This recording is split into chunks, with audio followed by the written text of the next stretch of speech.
We human beings have a common soul. A soul that seeks justice, beauty, freedom, and dignity, all of which are beyond the bounds of time and space, race and color.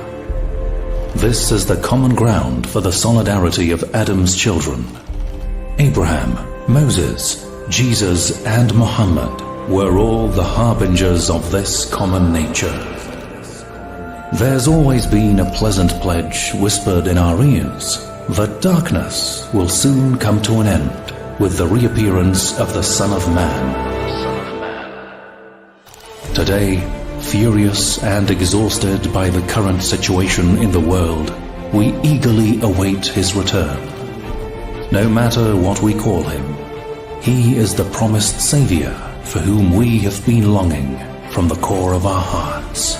The rising sun of the West will illuminate the whole world, from east to west and from north to south. With its light, you and I will become one. So, why not embrace such a promising future? This rising sun is my Mahdi and your Jesus.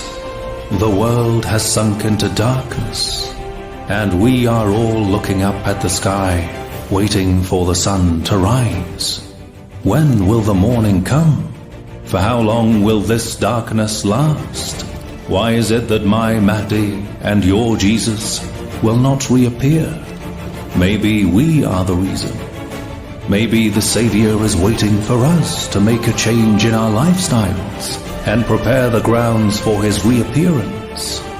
It is we who must open the door to the light in order for the light to enter our homes.